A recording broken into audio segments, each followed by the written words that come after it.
یعنی اللہ کے شیر ہونے کا خطاب پایا ہوا ہو، اس کے لیے آپ یہ خیال کریں کہ وہ چند پرفتن لوگوں کے دباؤ میں آ کر مسلمانوں پر حملہ کر دے گا اور انگنت صحابیوں کو ناحق قتل ہونے دے گا، یہ بھی قطعی ممکن نہیں۔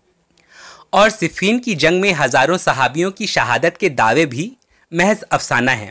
کہ صدیوں بعد کون گننے بیٹھ رہا ہے کہ کتنے لوگ شہید ہوئے، کچھ بھی قصہ سنا دو۔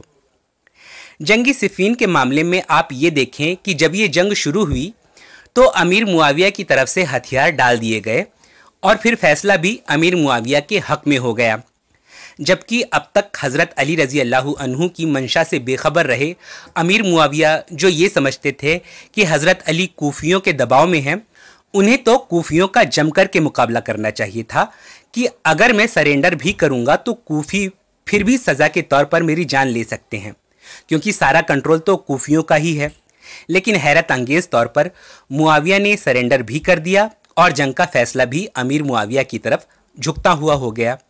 یہ سرنڈر تبھی ممکن تھا جب امیر معاویہ کو یہ بھروسہ ہو کہ جنگ میں ہارنے کے باوجود انہیں کوفیوں کے رحم و کرم پر نہیں چھوڑا جائے گا،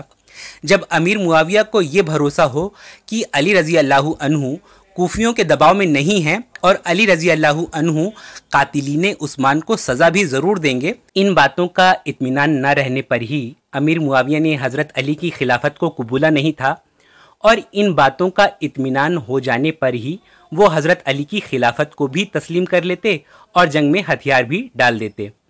حضرت علی رضی اللہ عنہ نے ضرور ہی ایک خط کے ذریعے تمام حالات اور اپنی منشا سے امیر معاویہ کو آگاہ کیا ہے۔ نبی کے صحابہ آپس میں قتل و غارت میں نہ پڑیں، اس بات کا خیال حضرت علی رضی اللہ عنہ کو بے حد شدت سے تھا، اس لیے انہوں نے امیر معاویہ کو پوشیدہ طور پر بتایا ہی ہوگا کہ کس لیے ابھی میں کوفیوں کے کہے پر چل رہا ہوں اور آپس میں لڑ کر ہم کو نہ ان سازشی لوگوں کے پھندے میں پھنسنا ہے، نہ آپ صلی اللہ علیہ وسلم کی چیتاونی کو اندیکھا کرنا ہے۔ سو آپ اپنی طرف سے ہتھیار نہ اٹھائیے گا اور میں اپنی طرف سے خود کو یا کسی ایسے حکم کو چنوں گا جو آپ کے حق میں فیصلہ کریں۔ اور پھر یہی ہوا۔ روایات میں ہے کہ امیر معاویہ کے سرنڈر کرنے کے باوجود حضرت علی نے اپنے ساتھ موجود سبائیوں سے کہا کہ ہمیں جنگ جاری رکھنی چاہیے۔ سبائیوں نے اس کے الٹ جنگ بندی کا فیصلہ کیا۔ حضرت علی رضی اللہ عنہ نے اپنی طرف سے جس حکم کا چناؤ کیا، سبائیوں نے اس کا ویرودھ کر کے دوسرا حکم طے کیا۔ اصل میں 2 سال ان سب سبائیوں کے ساتھ میں رہتے ہوئے حضرت علی رضی اللہ عنہ ان کی خصلت سے اچھی طرح واقف ہو چکے تھے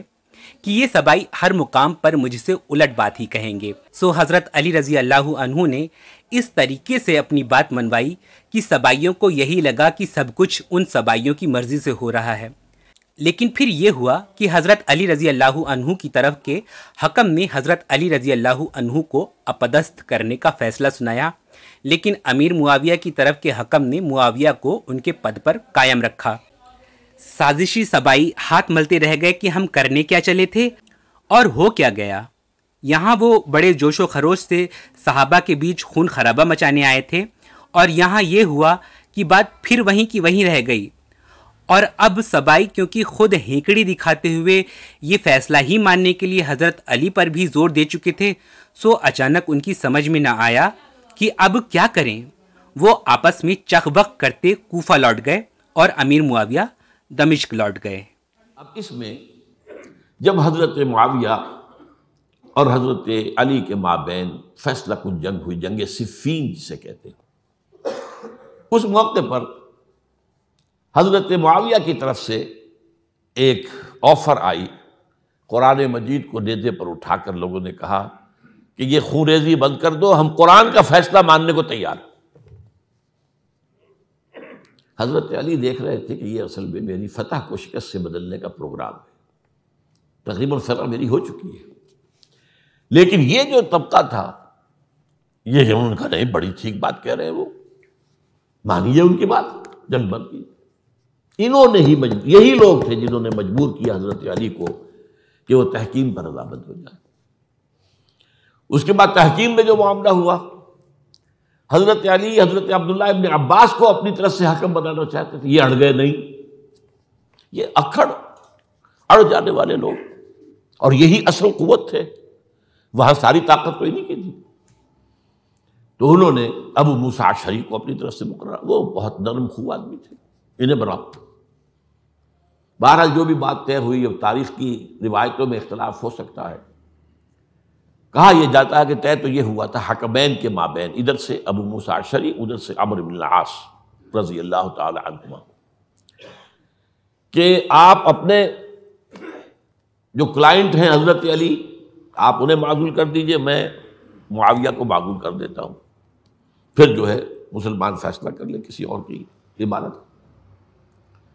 انہوں نے کھڑے ہو کے کہہ دیا میں علی کو معزول کرتا ہوں، اور عمرو بن العاص نے کہا کہ میں معاویہ کو قائم کرتا ہوں۔ اب یہ ہے روایت،